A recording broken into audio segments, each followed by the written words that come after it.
The champagne tasted like ash in my mouth. I stood frozen on the Trocadero, my phone clutched so tightly my knuckles had gone white. Across the Seine, the Eiffel Tower glittered against the twilight sky, a postcard-perfect view that now felt like a cruel joke. Tourists bustled around me, taking photos, laughing, living in their blissful ignorance while my world imploded with a single frame. On my screen, Marcus and a woman I'd never seen before, his hand on the small of her back, their lips meeting in the shadows of a cafe awning. The timestamp, 20 minutes ago. He'd told me he was meeting Laurent to finalize the Duchamp acquisition. He'd kissed me goodbye at our hotel 3 hours earlier, straightening his tie. The blue one I'd bought him for our anniversary last year. "I hate leaving you alone in Paris," he'd said, his hazel eyes crinkling at the corners. "But I'll make it up to you tonight. Dinner at that little place by the river, the one with the chocolate soufflé you couldn't stop talking about." I zoomed in on the photo, a sick heat crawling up my throat. The blue tie hung loose around his neck now, caught in her manicured fingers as she pulled him closer. My phone buzzed. A text from Nora. "I'm so sorry, Elise. I wasn't sure if I should send that. But I'd want to know 6 years of marriage. 8 years together. 2 miscarriages and a mortgage and a life we'd built brick by brick. And here was Marcus, tearing it all down in a single afternoon, in a city that had always represented romance to me." I took a shuddering breath and straightened my shoulders. The Eiffel Tower blinked on fully now, thousands of lights dancing like stars fallen to earth. The beauty of it struck me as obscene. I typed back to Nora, "Where is this cafe?" 3 days earlier. "You can't be serious." I stared at Marcus across our kitchen island, coffee forgotten between us. Outside, the Seattle rain tapped against the windows, gentle, insistent, familiar. "It's a last-minute thing," he said, not quite meeting my eyes as he scrolled through his phone. "The Duchamp deal is wobbling. Laurent thinks we can save it if we meet face-to-face. In Paris, the week of our anniversary."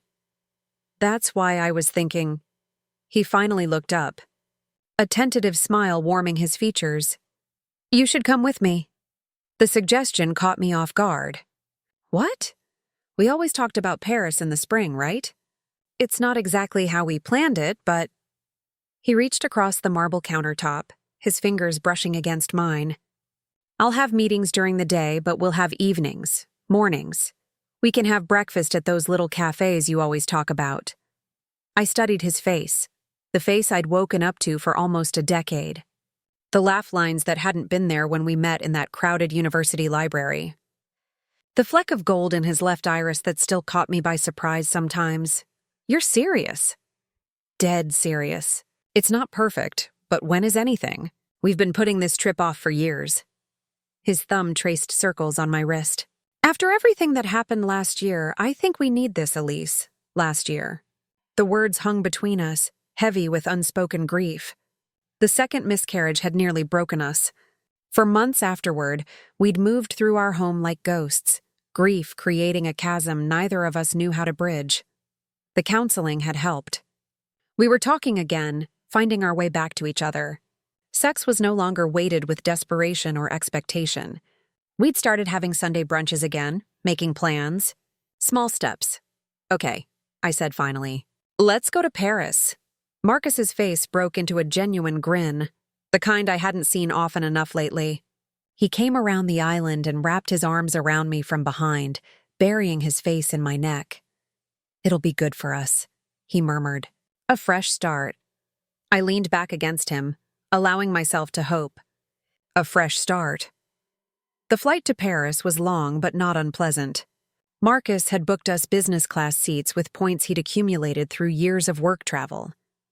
We sipped complimentary champagne and watched the same movie on our respective screens, sharing earbuds like we used to do on road trips when we were younger and had fewer complications between us. "Remember that drive to Portland?" Marcus whispered as the cabin lights dimmed. "When your car's speaker system died and we had to share that one earbud the whole way?" I smiled, the memory warm and welcome. "You kept complaining that I was getting all the bass in my ear." It was very disorienting.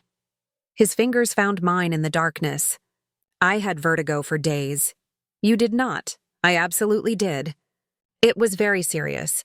I self-diagnosed with WebMD and everything. I laughed softly, careful not to disturb the passengers around us who were already drifting to sleep. You were convinced you had a brain tumor. The symptoms matched. A headache. The symptoms were a headache. His thumb brushed over my knuckles. I miss this. Us laughing. I turned to look at him, his face half illuminated by the glow of his screen. Me too. For a moment, something vulnerable flickered across his expression. He opened his mouth as if to say more, then seemed to think better of it. Try to get some sleep, he said instead. We've got a full day tomorrow.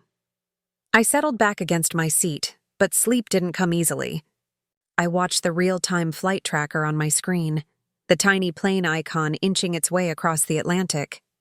With each mile, anticipation built inside me, not just for Paris, but for what this trip might mean for us. For our future. Our hotel room overlooked a narrow Parisian street lined with wrought iron balconies and flower boxes. It wasn't the Grand Seine view of luxury travel blogs, but it felt authentic, lived in. Real Paris, not postcard Paris. It's perfect, I said, breathing in the scent of fresh linens and faint cigarette smoke from the street below. Marcus set our suitcases down and came to stand beside me at the window. I know it's not the Four Seasons. No, I mean it. I love it. I turned to him, suddenly overcome with a fierce wave of affection. Thank you for this. For making it happen. Something complicated passed behind his eyes, too quickly for me to interpret. Then he smiled and pulled me close. Happy early anniversary. That first day, we wandered the streets like proper tourists. We got lost in Le Marais, ate crepes from a street vendor, and took shameless selfies in front of Notre Dame's reconstruction efforts. Marcus seemed present in a way he hadn't been for months, pointing out architectural details I might have missed, pulling me into a tiny bookshop when he spotted first editions in the window. Remember when we talked about building a library someday? He asked, running his fingers along the spine of a leather-bound volume. In that big house we were going to buy? With the window seat and the garden? And the dog. Don't forget the dog. How could I? You had the name picked out before we even moved in together. Fitzgerald was a great name for a dog. It was pretentious, thoughtfully literary, he corrected, his eyes crinkling. We lingered in the bookshop, then found a small cafe where we shared a bottle of wine and watched the world go by. With each passing hour, I felt layers of tension melting away. The grief, the silent dinners, the careful distance we'd maintained while healing. Here, thousands of miles from home, we were finding each other again. That night, when Marcus kissed me in our hotel room, it felt like coming home. His hands remembered every curve of my body, and mine traced the familiar planes of his. When he whispered my name against my throat, I allowed myself to believe that we were going to be okay. Afterward, lying in the tangle of sheets, I said, I was afraid we'd lost this. Lost us. He propped himself up on one elbow, his expression serious in the dim light. I know, me too. But we're finding our way back. Marcus was quiet for a long moment. Then, I want that more than anything. I fell asleep with his arms around me, more hopeful than I'd been in over a year. The second day dawned bright and clear.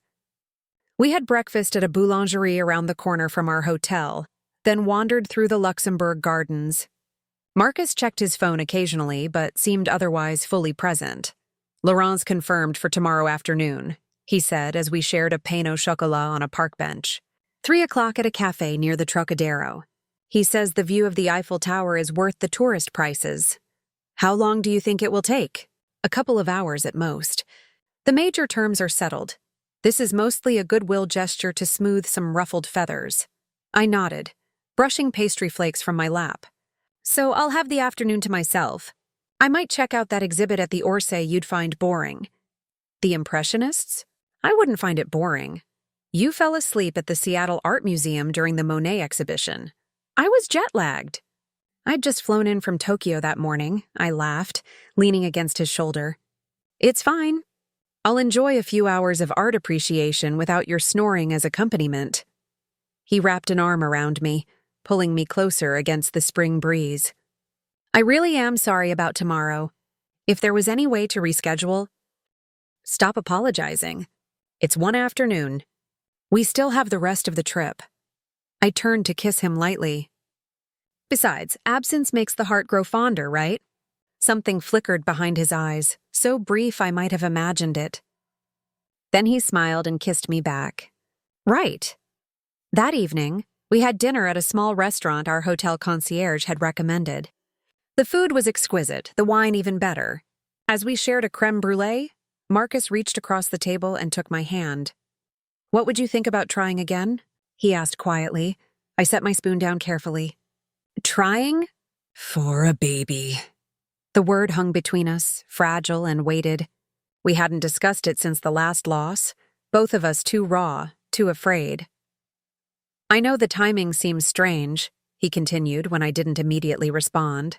"But being here with you, seeing you happy again, it made me realize I don't want to let fear dictate our lives anymore." My throat tightened. "Marcus, we don't have to decide now, just think about it."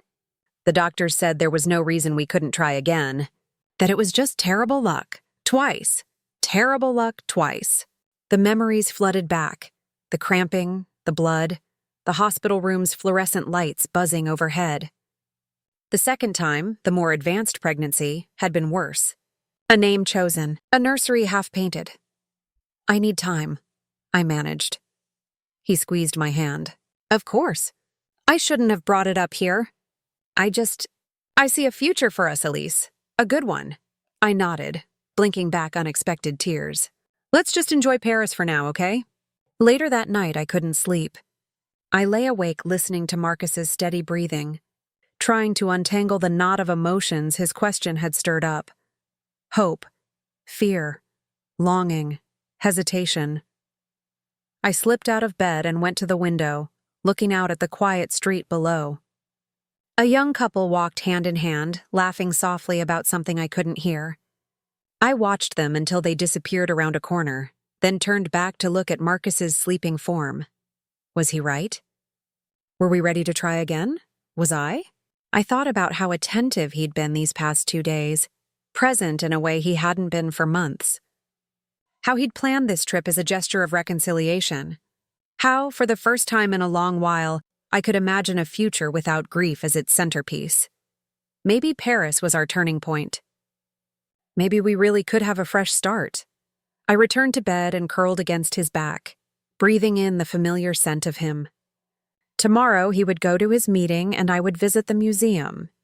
A few hours apart in a city of light and beauty, and then we would have the rest of our lives to decide what came next.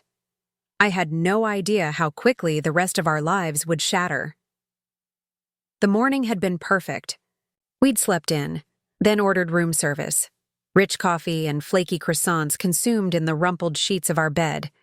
Marcus had been playful, stealing bites of my pastry, kissing butter from the corner of my mouth. "You're in a good mood," I observed as he hummed in the shower afterward. "Why wouldn't I be?" His voice echoed off the tile. Beautiful city, beautiful wife, major deal about to close. I sat on the edge of the bed, scrolling through museum hours on my phone. Nervous about the meeting? With Laurent? No, the water shut off. He's easy. More interested in the relationship than the bottom line. Marcus emerged with a towel around his waist, droplets of water tracing paths down his chest. For a moment, I was struck by how familiar and yet somehow new he seemed here. My husband of 6 years, backlit by Parisian light. "What?" he asked, catching my gaze. "Nothing, just," I smiled. "I'm glad we came." His expression softened. "Me too." He dressed with particular care, selecting the blue tie I'd given him for our last anniversary. I watched him knot it with practiced fingers. This ritual I'd observed hundreds of times before in our bedroom back home. "How do I look?" He turned to me with arms outstretched. "Suitably impressive for international business?" "Very dashing." I stood and straightened his tie slightly. The kind of American businessman Parisians might actually tolerate. He laughed and caught my hands in his. "I hate leaving you alone in Paris, but I'll make it up to you tonight. Dinner at that little place by the river. The one with the chocolate souffle you couldn't stop talking about. I'm looking forward to it. He kissed me goodbye at the door, a lingering kiss that tasted of promise and coffee. See you tonight. Love you. Love you too. The door clicked shut behind him, and I turned to get ready for my own afternoon. I took my time showering and dressing, selecting a floral sundress and comfortable walking shoes for the museum. The Musée d'Orsay awaited, with its treasures of Impressionist art and the magnificent clock that framed views of Sacré-Cœur across the city. I was about to leave when my phone pinged with a text. Nora, my friend who is traveling through Europe on a post-divorce adventure of her own. Surprise. I'm in Paris too, having lunch near the Eiffel Tower. Any chance you're free? I grinned and quickly texted back, yes. Marcus has a business meeting. Where should I meet you? We arranged to meet at a cafe near the Trocadero in an hour.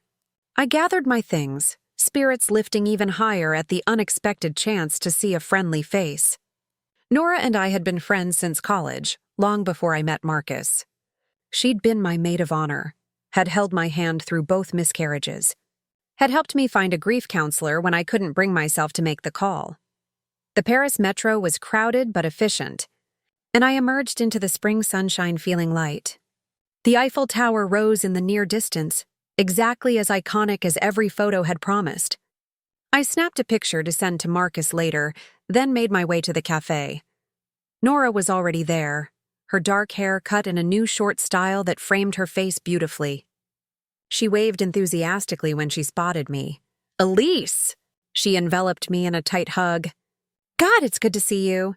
You too. I can't believe we're both in Paris at the same time. We settled at a table with a view of the tower, ordering wine despite the early hour. It was Paris, after all. So how's the trip? Nora asked, studying me over the rim of her glass. You look better. More like yourself. I smiled, warmth spreading through me that had nothing to do with the wine. I feel better. It's been good for us being here. Away from, I gestured vaguely, everything. Nora nodded, understanding in her eyes. And Marcus? He's being present?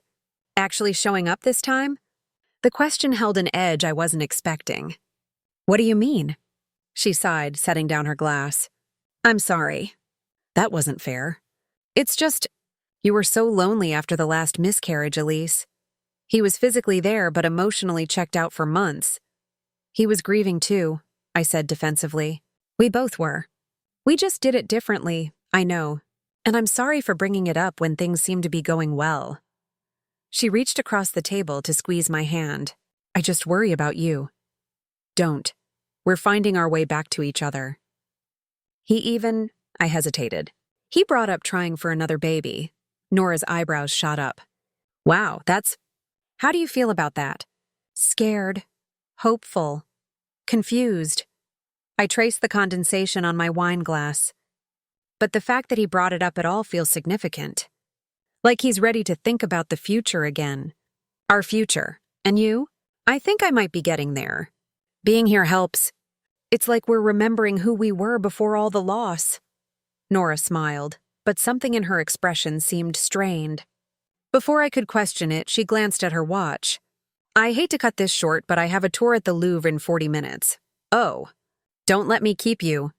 But we should meet up again before you leave. When do you head back to the States? Not for 3 more days. And yes, absolutely. Let's plan something. We paid our bill and stepped out onto the sidewalk. The Eiffel Tower glittered in the afternoon sun, impossibly romantic against the blue sky. I'm going to wander for a bit, I told Nora. Maybe find a spot to people watch before heading to the museum. She gave me another hug, holding on a beat longer than necessary. Call me later?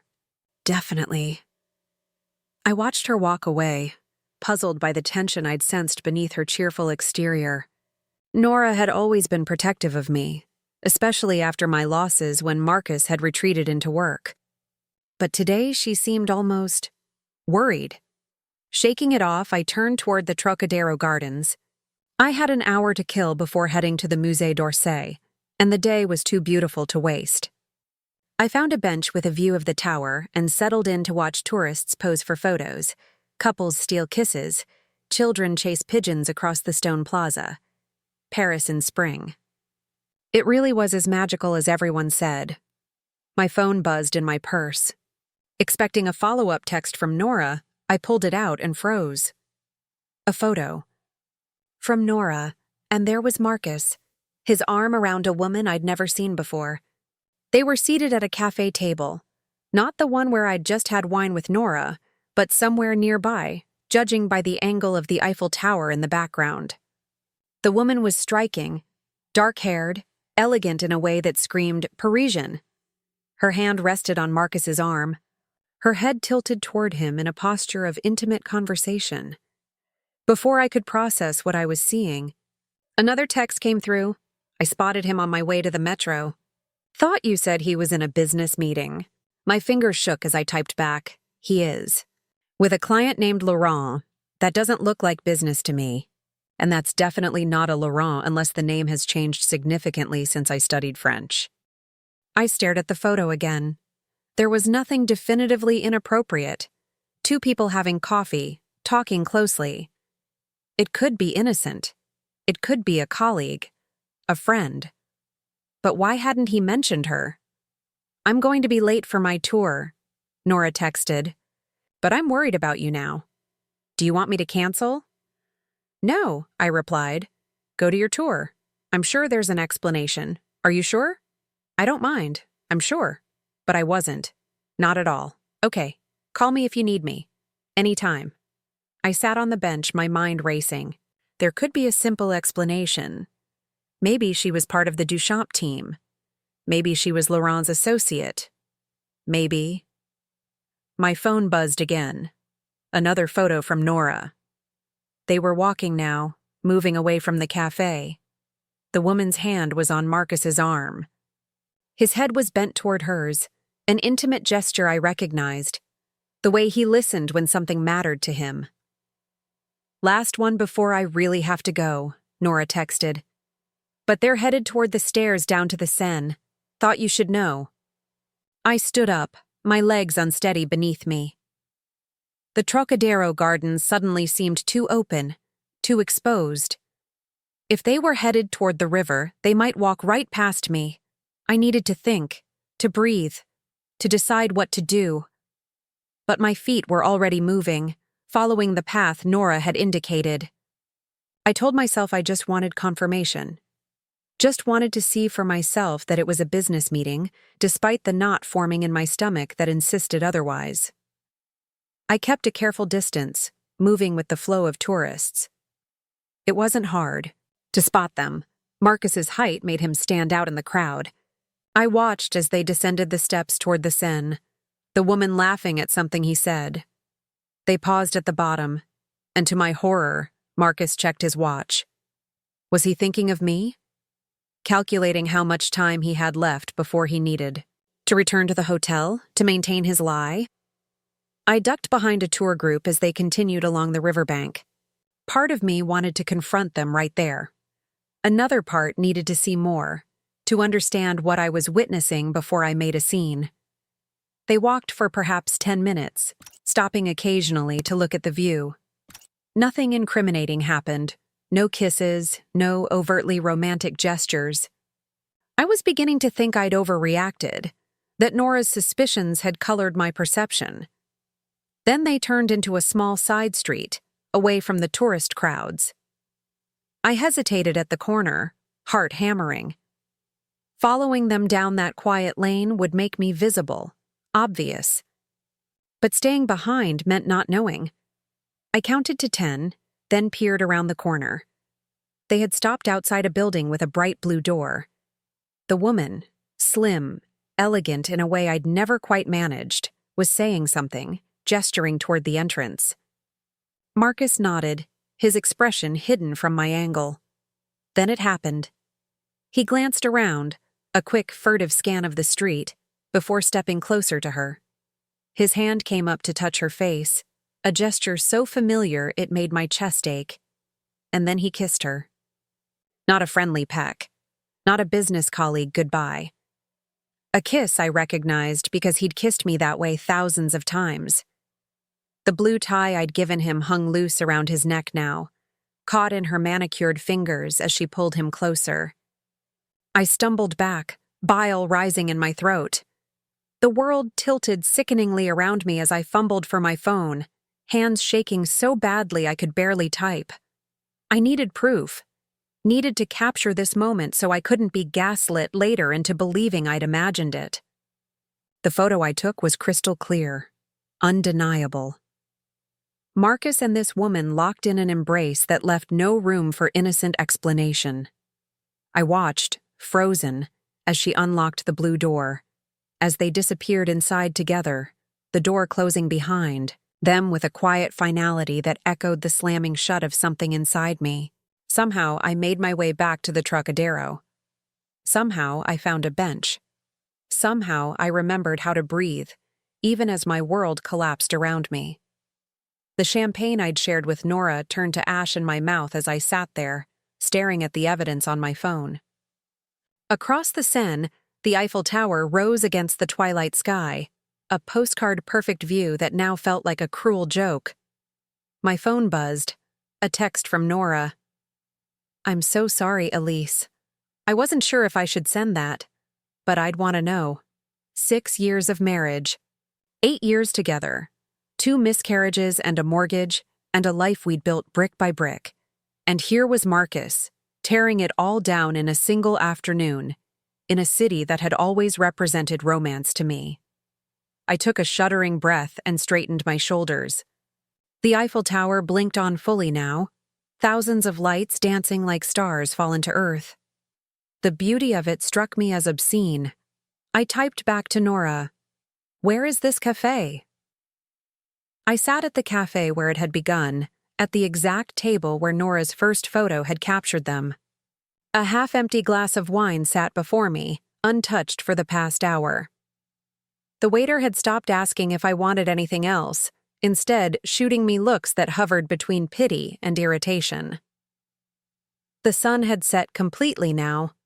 The Eiffel Tower's lights performed their hourly sparkle, and couples around me cooed and pointed. I checked my watch. 8:47 p.m. Marcus had texted an hour ago. "Meeting running long. So sorry. Can we push dinner to 9:30? I hadn't responded. From where I sat, I could see the blue door where they'd disappeared. It remained closed, the windows of the apartment above dimly lit. I imagined them inside, limbs entangled in sheets, whispered conversations, the easy intimacy of lovers who thought they were safely hidden. My phone buzzed again. "Marcus, Elise? Did you get my message about dinner?" The cafe door opened, letting in a burst of laughter from new patrons. I looked up, momentarily startled. But it wasn't them. Just another happy couple seeking a table with a view.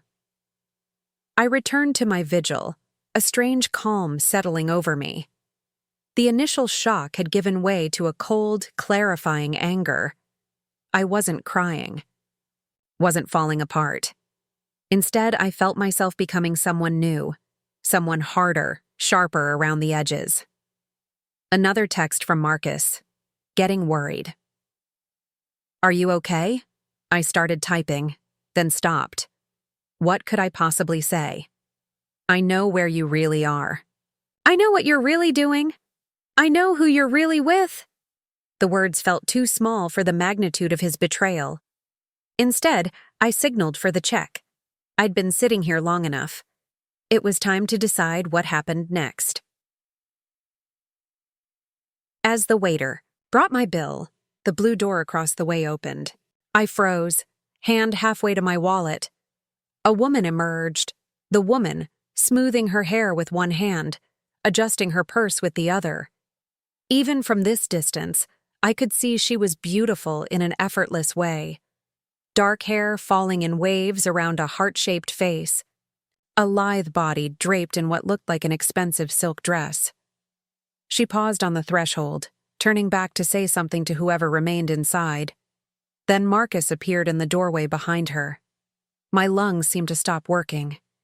Seeing them, in person together, was vastly different from seeing them in photos. This was real. This was happening.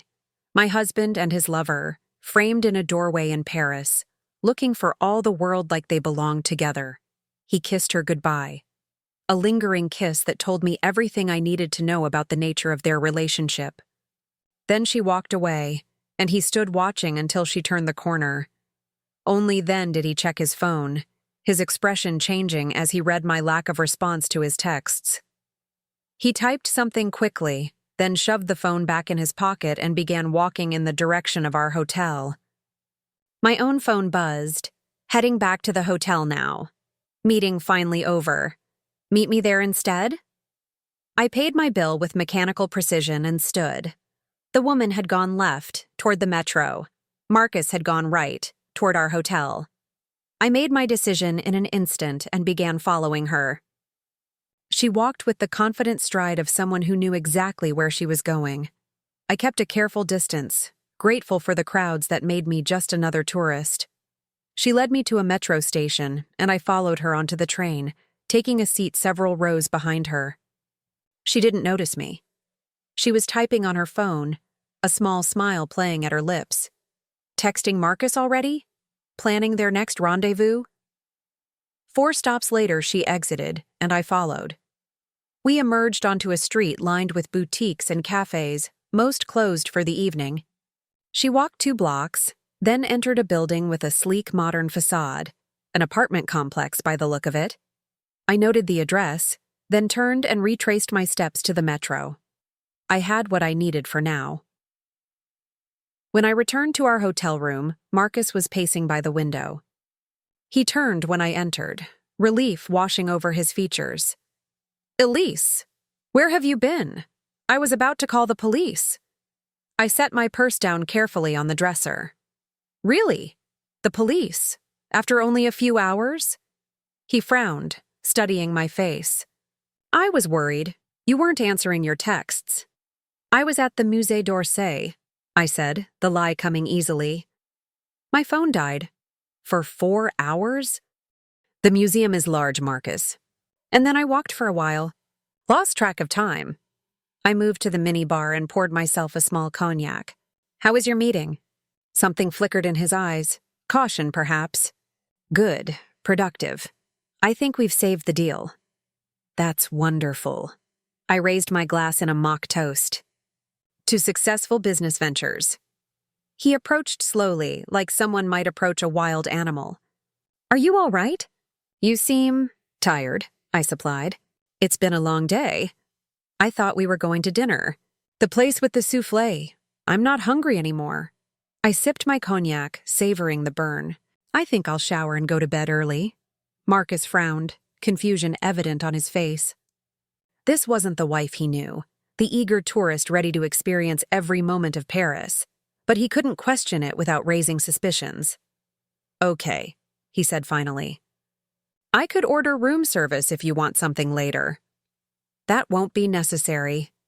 In the shower, I let the hot water sluice over me, washing away the day's grime but not its revelations. I thought about the woman, about her confident stride and knowing smile, about the blue door and what had happened behind it while I'd been waiting, watching. When I emerged, Marcus was sitting on the edge of the bed, still fully dressed. Looking troubled. "Elise," he began, "did something happen today? You seem different." I wrapped my robe more tightly around myself. "Just tired, like I said. Because if something's wrong, why would anything be wrong?" I interrupted, more sharply than I'd intended. "We're in Paris. It's beautiful." "Your meeting went well. Everything's perfect." He watched me for a long moment, doubt etching lines around his mouth. Then he sighed and stood. "I think I'll shower too." While he was in the bathroom, I checked my phone. A text from Nora. "Did you find them?" "Are you okay?" I hesitated, then typed, "I need a favor." After Marcus fell asleep, I lay awake, listening to his even breathing beside me. The man I'd shared a bed with for 8 years. The man who'd held me through 2 miscarriages, who'd brought me soup when I was sick, who'd danced with me in our kitchen to records his parents had passed down. The man who had just made love to another woman in an apartment with a blue door. I slipped out of bed and went to the window, looking out at the Paris night. Somewhere out there she was sleeping too. Did she know about me? Did she care? Was I the obstacle, the inconvenient wife, or was I simply irrelevant to their passion? In that moment, I made my decision. I wouldn't confront Marcus, not yet. Not until I understood exactly what I was dealing with. Not until I had answers to questions I wasn't even sure how to ask. Tomorrow would bring clarity. Tomorrow I would meet Nora for breakfast. And together we would piece together the puzzle my marriage had become. Tomorrow, I would begin to understand just how deep the betrayal went. The cafe was tucked away on a side street in Le Marais, far from the usual tourist haunts. Nora had chosen it carefully. Someplace he won't accidentally wander in, she'd explained. I arrived first, selecting a table in the back corner with a view of the entrance. I'd told Marcus I was meeting Nora for a girls' morning before his afternoon free from meetings. He'd seemed relieved at my improved mood, kissing me goodbye with what seemed like genuine affection. "I'll miss you," he'd said, and I'd wondered how he managed to sound so sincere. Nora arrived 10 minutes later, accompanied by a man I didn't recognize. She hurried over, giving me a quick hug before making introductions. "Elise, this is Jean-Philippe. He's a private investigator here in Paris." The man, mid-40s with shrewd eyes and a kind smile, extended his hand. "Ms. Parker, I'm sorry we're meeting under these circumstances." I shook his hand, glancing questioningly at Nora. "A private investigator?" She slid into the seat across from me. "I know it seems extreme, but hear him out." Jean-Philippe sat beside her, setting a thin folder on the table between us. "Your friend contacted me last night. She explained your situation and asked if I could help. I've done some preliminary research. That quickly?" He smiled slightly. "It's the digital age, Ms. Parker, and I have resources." I looked between them, a knot forming in my stomach. "What kind of resources?" He opened the folder and slid a photograph across the table. The woman from yesterday, captured in what appeared to be a professional headshot. Camille Rousseau, Jean-Philippe said. 34 years old. Works for Duchamp Enterprises as their chief strategy officer. I stared at the photo, the knot in my stomach tightening. "So she is a business colleague?" "Yes." He paused significantly. "But their relationship appears to extend beyond professional boundaries." Another photo slid across the table. Marcus and Camille entering what looked like a hotel. The date stamp showed it was from 3 months ago. "This was taken in London," Jean-Philippe explained quietly. "Where your husband was allegedly attending a finance conference." The room tilted slightly. "How did you get this?" "I have colleagues in major cities. When Ms. Liu contacted me, I reached out to them with your husband's photo. This was in a database from another case. You're saying they've been having an affair for at least 3 months?" Jean-Philippe's expression was carefully neutral. "I can only confirm they were together in London, but—" He hesitated, glancing at Nora, who nodded encouragingly. "Based on my experience, and the information Ms. Liu provided about your husband's travel schedule over the past year, I would say the relationship likely began around 6 to 8 months ago. 6 to 8 months, after the second miscarriage. While I was drowning in grief. While he was working late and traveling for business." "There's more," Nora said gently. Jean-Philippe slid another document across the table, a property deed. "Ms. Rousseau purchased an apartment here in Paris 3 months ago. The Blue Door building you saw them enter." I scanned the document, my French rusty but adequate. "So it's her place?" "Not exactly." He tapped a section near the bottom. "The property was purchased through a shell company. But when we traced the ownership," he produced another document, this one in English. My heart stopped when I saw the name, Marcus Parker, listed as a 50% owner of the shell company. "They bought it together," I said, my voice sounding strange and distant to my own ears. "It appears so." I sat back, trying to absorb what I was seeing. Not just an affair, not just a fling. They had purchased property together. They had created a shared life that ran parallel to the one Marcus and I had built. "Why are you showing me this?" I asked finally, Jean-Philippe looked surprised. Because you asked your friend to help you understand the situation. No, I gestured at the documents. How does this help me? What am I supposed to do with this information? Nora reached across the table to take my hand. That's up to you, Elise. But I thought you deserved to know the truth before you decided anything. The truth? I laughed hollowly. The truth is my husband has been leading a double life. The truth is everything we've been rebuilding these past few months has been a lie. Neither of them spoke, giving me space to process. Thank you, I said finally to Jean-Philippe. For your thoroughness, he nodded, gathering the documents back into the folder. Ms. Liu has arranged for my fee. If you need anything else, I'll let her know. After he left, Nora and I sat in silence for several minutes. The cafe bustled around us. Baristas calling out orders, customers chatting, life continuing its normal rhythm while mine had come to a screeching halt. What are you going to do? Nora asked eventually. I stared into my untouched coffee. I don't know. You could confront him.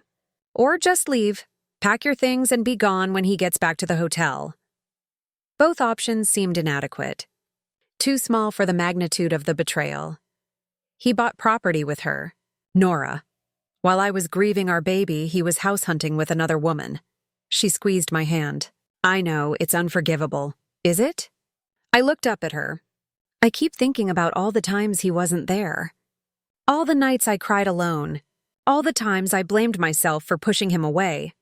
This isn't your fault, isn't it? I was broken after the miscarriage. Distant. Maybe if I'd been stronger. Stop. Nora's voice was fierce. You do not get to blame yourself for his choices. We all go through hard times. We all grieve. That doesn't give anyone the right to betray the person they promised to love. I nodded, tears finally threatening. I thought we were finding our way back to each other. Here in Paris, I thought we were healing. Oh, Elise. She moved to the chair beside me, wrapping an arm around my shoulders. I'm so sorry. We sat like that for a long time, until my tears subsided and a strange calm took their place. When I spoke again, my voice was steady. I need to see her. Nora pulled back to look at me. What? Camille. I need to talk to her. Elise, I don't think that's a good idea. I'm not going to make a scene. I need to understand. I need to know if she's being lied to, too. Nora frowned. What do you mean? What if he's been lying to both of us? What if she thinks I'm the problem? The cold, distant wife who doesn't understand him? I shook my head. I need to know what story he's been telling her. And how exactly do you plan to approach her? Hi, I'm your lover's wife. Let's chat? I'll figure it out. Nora studied me for a long moment, then sighed. You're going to do this whether I think it's a good idea or not, aren't you? Yes. Then I'm coming with you. We found Camille Rousseau at her office in the La Défense district, Paris's gleaming business sector.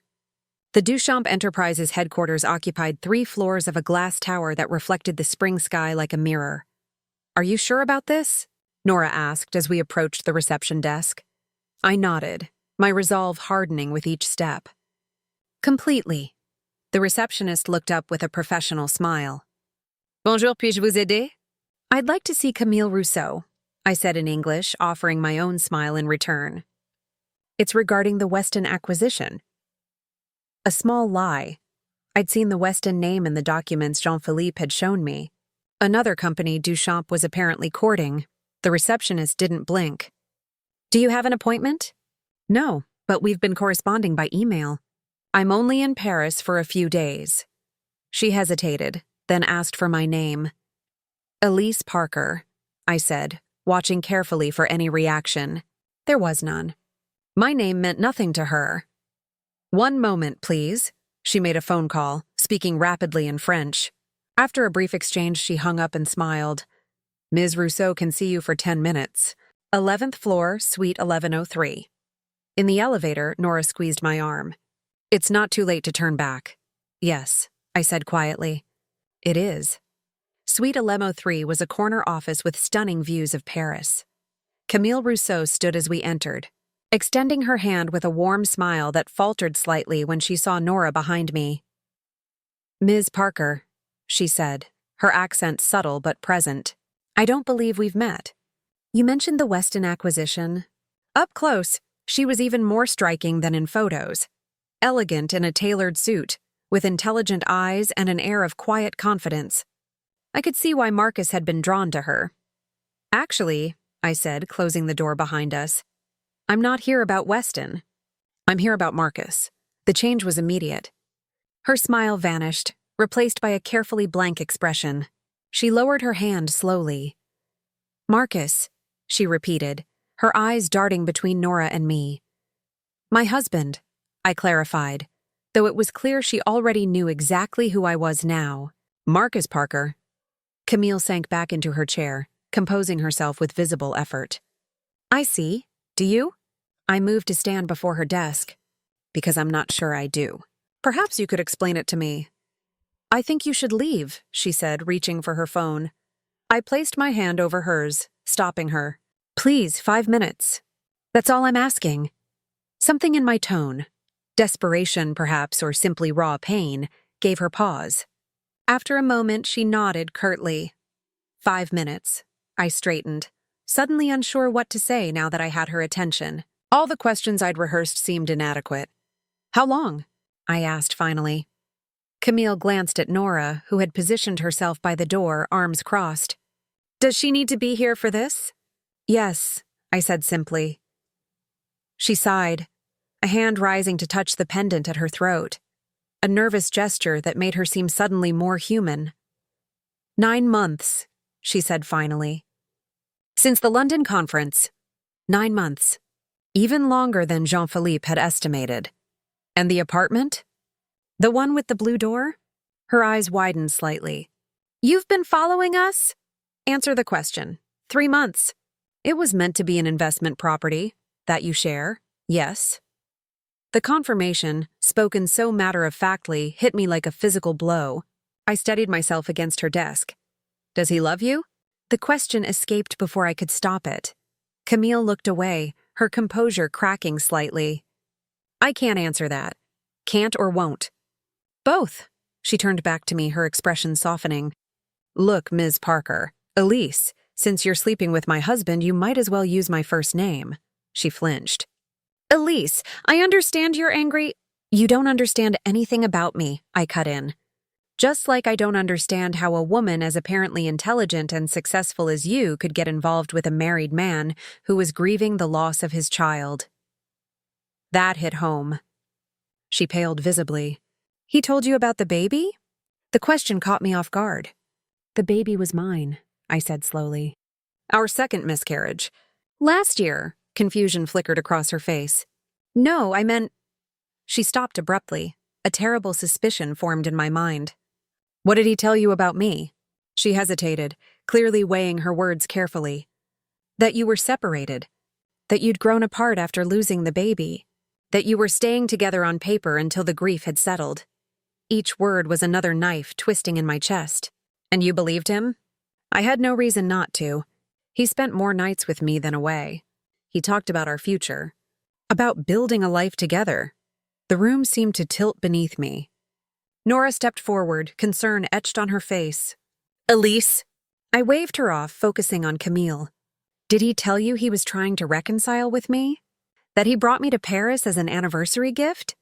That just yesterday he suggested we try for another baby? Camille's face drained of all color. No, she whispered. He said he was here for business. That you were at home in Seattle. Well, I said, my voice brittle. It seems Marcus has been lying to both of us. She stood abruptly, turning to the window. For a long moment she said nothing, her shoulders rigid with tension. When she finally spoke, her voice was controlled, but I could hear the fury simmering beneath. How convenient that you should discover this now. Excuse me? She turned back to me, eyes flashing. 9 months, Elise. 9 months we've been together and suddenly you appear in Paris following us, confronting me? Why now? I only found out yesterday, I said, taken aback by her anger. When I saw you together at the cafe? After all these months of you being conveniently absent from his life? Of him spending weekends with me, holidays with me? She shook her head. I don't believe it. Are you seriously suggesting I knew? That I was okay with my husband having another woman? I don't know what kind of arrangement you had. I only know that for 9 months, he was effectively living with me while supposedly traveling for work or staying late at the office. No wife calls to check in. No suspicious questions, nothing. Her words landed like blows. She was right. I hadn't called to check in during his trips. Hadn't questioned his late nights. I'd been too consumed by my own grief, too wrapped up in trying to put myself back together. I trusted him, I said simply.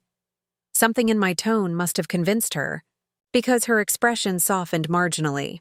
Then we are both fools. We regarded each other in silence, two women who had loved the same man, who had been betrayed by the same lies. What will you do now? She asked finally. I don't know, I admitted, but I wanted to see you, to understand. And do you understand?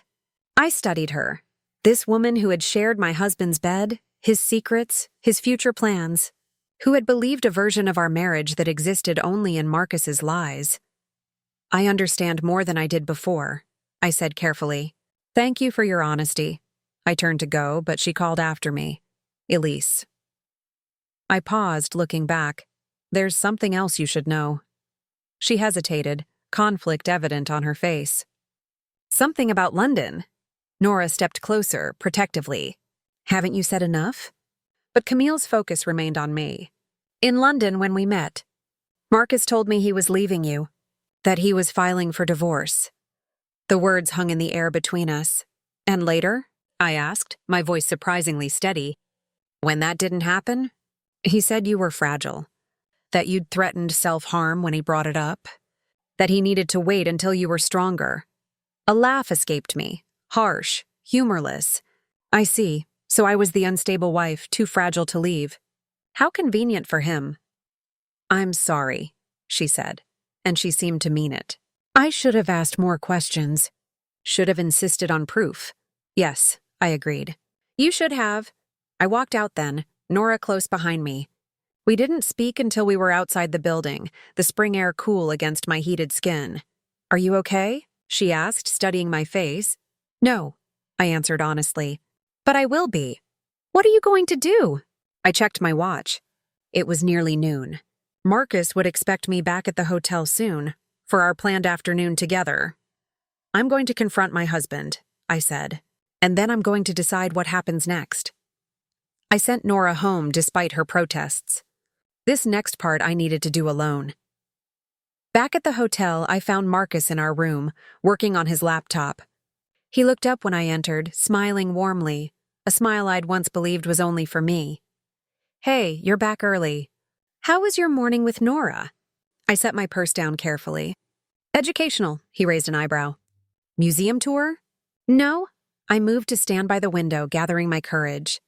We had coffee with a private investigator, and then we visited Camille Rousseau at her office. The change was instantaneous.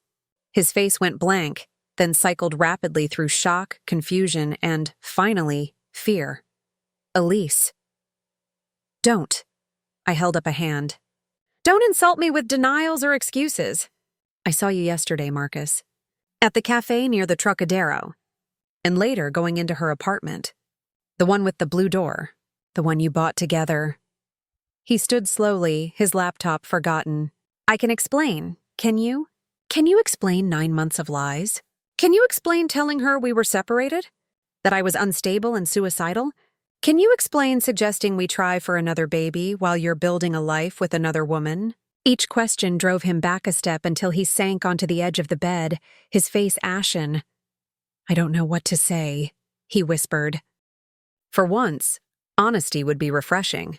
He ran a hand through his hair, a gesture so achingly familiar it made my heart clench despite everything. I never meant for any of this to happen, he began. Oh, spare me that cliché. His eyes flashed. It's the truth. After the miscarriage, after we lost Jamie, you withdrew completely. For months, I felt like I was living with a ghost. I was grieving too, Elise, but you couldn't see past your own pain. So this is my fault? Anger surged hot and bright within me. Because I was grieving our child? You were justified in starting a relationship with another woman? No, that's not what I'm saying, just, it was a dark time. I was lonely. And Camille was there? How convenient for you. He stood again, agitated. You're not listening. I'm trying to explain how it started, not justify it. Fine. Explain. He paced to the window and back, struggling for words. We met at that conference in London. The company was courting Duchamp as a potential partner. We were seated together at the gala dinner, and she was interested, engaged. When I talked about the merger possibilities, she actually listened, asked questions. While I was at home, unable to focus on anything because I kept seeing our baby's sonogram every time I closed my eyes, he flinched. Yes? And so you slept with her? Not then. Not in London. We exchanged contact information. Professional at first. But then we started talking more. About the industry. About books. About anything except the black hole I was living in at home. Each word was another betrayal. I'd had no idea he'd felt that way. That he'd seen our home, our life together, as a black hole. When did it become physical? He looked away. 2 months after London. She came to Seattle for meetings. We had dinner.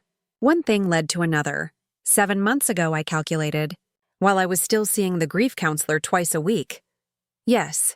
And the apartment in Paris? He sighed, shoulders slumping. It was her idea. A place for us. For the future. What future, Marcus? The one where you leave your unstable, suicidal wife? The one you made up to keep Camille interested? His head snapped up. I never said you were suicidal. No?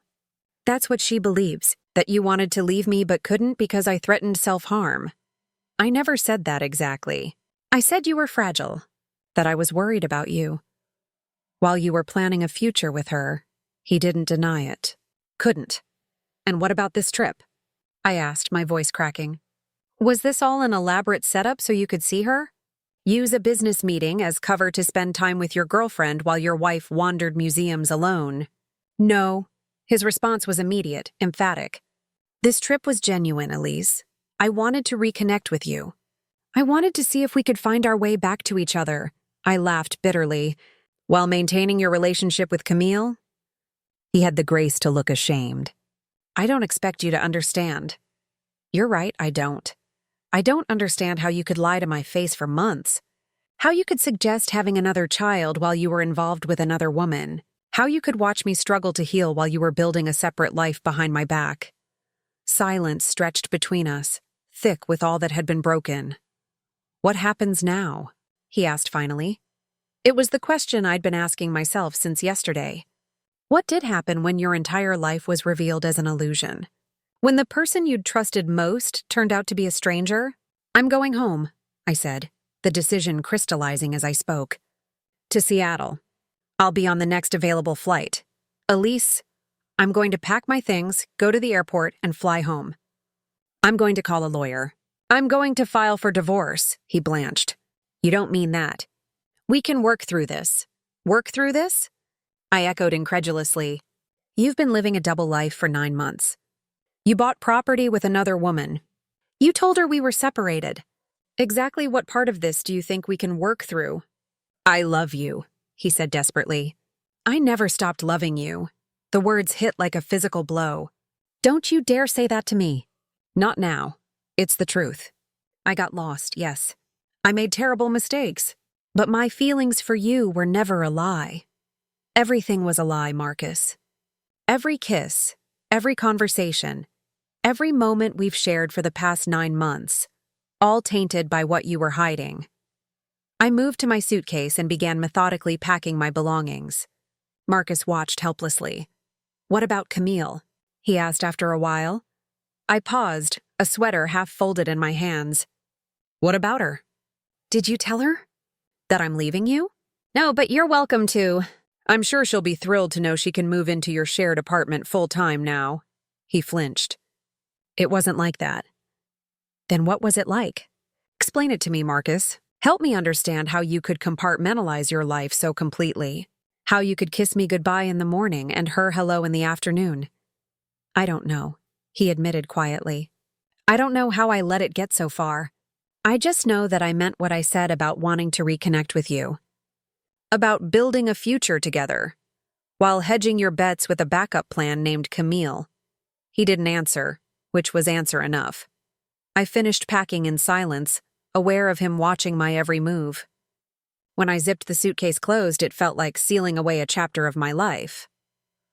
"I'll book a hotel near the airport for tonight," I said, not looking at him. "My flight will probably be tomorrow." "Stay," he pleaded. "Just tonight. We can talk more. Figure things out. There's nothing to figure out." "It's over, Marcus. 6 years of marriage. 8 years together. You're willing to throw that all away without even trying to salvage it?" I turned to him then, anger flaring anew. "I'm throwing it away? I'm not the one who spent 9 months sleeping with someone else. I'm not the one who bought property with a lover. I'm not the one who created an elaborate web of lies. I know. I know I'm the one who broke this. But people make mistakes, Elise. Terrible ones. It doesn't mean we can't find a way forward. Maybe some people can. Maybe some marriages survive this kind of betrayal. But I can't unknow what I know now. I can't unsee what I've seen. Every time I look at you, I'll see you with her. Every time you tell me you're working late, I'll wonder who you're really with. Every time you say you love me, I'll remember how easily you said those words while living a lie." His shoulders slumped in defeat. "So that's it." "Yes," I said, my voice steady despite the storm inside me. "That's it." I gathered my purse and suitcase, moving toward the door. He made no move to stop me. "For what it's worth," he said as my hand touched the doorknob. "I am sorry. Truly sorry." I paused, not turning. "I believe you, but it doesn't change anything." And then I was out the door, pulling it closed on 8 years of my life. In the hallway, I stopped, expecting tears. But they didn't come.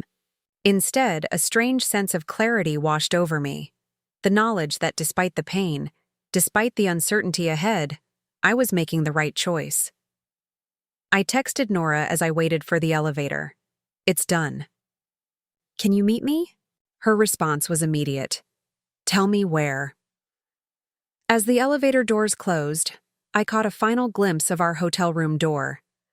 Behind it, Marcus was facing the consequences of his choices, and I was facing the beginning of a life I'd never expected. 1 year later, the Seine glittered beneath the June sunlight, boats drifting lazily along its surface. I sipped my coffee, watching tourists pose for photos against the backdrop of Notre Dame's partially restored facade. "More coffee, madame?"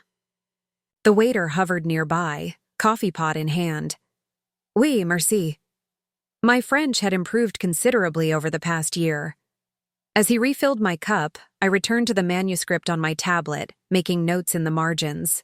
My editor had sent the latest revisions yesterday, with a gentle reminder about the approaching deadline. "Elise." I looked up to see Nora weaving through the crowded terrace, radiant in a yellow sundress. I stood to embrace her. "Sorry I'm late," she said, dropping into the chair opposite mine. "The metro was a nightmare. No worries." "I've been getting some work done." She gestured to my tablet. "How's the book coming?" "Almost there. Final revisions due next month." I still can't believe my best friend is about to be a published author. I smiled, closing the tablet case. I still can't believe it myself sometimes. The waiter returned and Nora ordered coffee and a croissant. When he'd gone, she studied me with the careful scrutiny of someone who knew me well. "So, how does it feel to be back?" I considered the question, looking out over the city that had both broken and remade me. "Strangely peaceful," I admitted. I thought it would be harder. Paris had been a deliberate choice for the end of my European book research tour, the city where my marriage had imploded, where I'd discovered truths that had sent my life spiraling in an unexpected direction. "Any regrets?" Nora asked gently. "About the divorce?" "None." It had been finalized 6 months ago, cleaner than I'd expected. Marcus hadn't contested anything, had agreed to my terms without argument. The house in Seattle had sold quickly, the proceeds split as agreed. The last I'd heard, he'd relocated to London.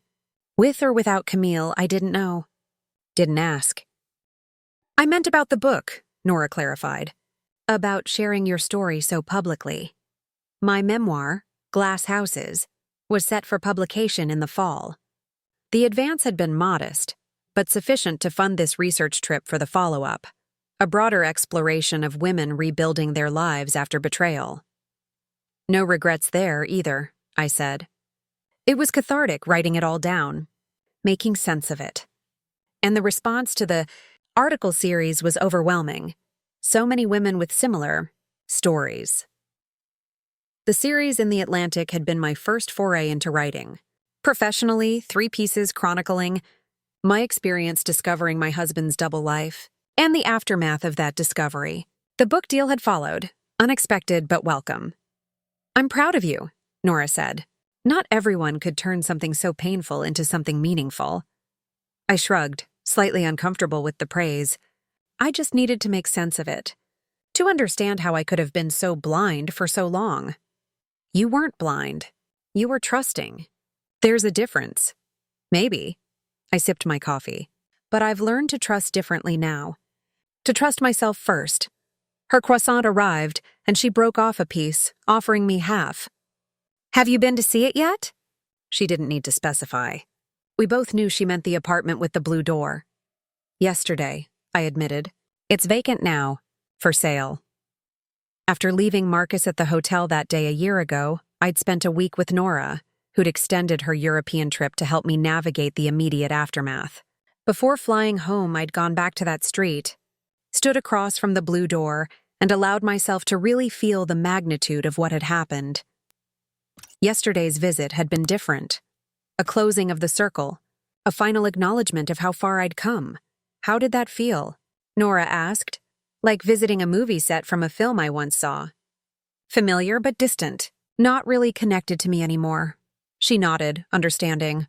"And the last chapter of the book? That's what I'm working on here. The resolution, the moving forward. And how does that story end?" I smiled, thinking of the notes I'd made this morning, watching the sun rise over the city. "Not with bitterness," I said. "That's what surprised me most, writing it all down. I expected to end with anger, with a warning. But that's not where I've landed. Where have you landed?" I considered the question. The past year had been a journey through grief, rage, confusion, and eventually, a strange kind of gratitude. In a place of radical honesty, I said finally, with myself primarily, about what I want, about what I'll accept, about who I am outside of anyone else's expectations or narratives. Nora reached across the table to squeeze my hand. "That sounds like a good place." "It is." I turned to look out at the Seine again, at the city that had once represented such pain. Coming back here was the right choice. Reclaiming Paris on my own terms. "Speaking of reclaiming," Nora said carefully, "Jean-Philippe asked about you." I laughed, shaking my head. "The private investigator? Really? He's read your articles. Apparently, he thinks you're impressive. He saw me at my absolute worst. Maybe. Or maybe he saw you at a moment of tremendous courage." She shrugged. "He asked if you might be interested in coffee while you're here." I hesitated, surprised by the offer. "I don't know, Nora. I'm not sure I'm ready." "It's just coffee," she said gently. "And you're not the same woman who sat across from him a year ago, destroyed by her husband's betrayal." She was right about that. The woman I'd been then, shattered, uncertain, defined by her grief and her marriage, was gone. In her place was someone stronger, clearer. Someone who had rebuilt herself word by word, page by page. "Maybe," I conceded. "I'll think about it." Nora smiled, satisfied for now, and changed the subject to her own news. A promotion. A new apartment in New York. I listened, genuinely happy for her, while part of my mind continued to consider her suggestion. Coffee with Jean-Philippe. A date, perhaps, or simply a conversation between 2 adults who had shared a significant moment. The idea wasn't as anxiety-inducing as it might once have been. After breakfast, we wandered along the Seine, eventually making our way to the Trocadero. The view of the Eiffel Tower was as spectacular as ever, tourists crowding the railings for the perfect photo. I paused at the spot where I'd stood a year ago, phone clutched in my hand, world imploding around me. Nora seemed to sense the significance of the moment and gave me space. Moving ahead to look at a street artist's wares. Standing there, I closed my eyes briefly, allowing myself to remember the pain, the shock, the disbelief. Then I opened them again, taking in the same view, the tower, the river, the sprawling city, with new eyes. My eyes. Not clouded by anyone else's deception or my own willful blindness. When I rejoined Nora, she looked at me questioningly. "Okay," I said.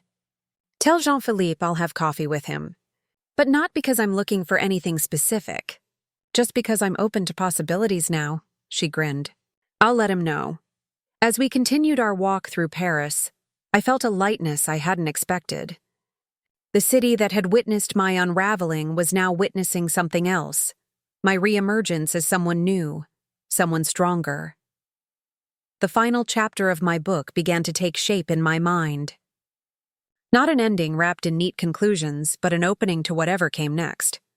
A story that acknowledged the pain without being defined by it. A recognition that betrayal had altered my path, but hadn't determined my destination. Paris gleamed around me, no longer a site of trauma, but simply another city on my journey.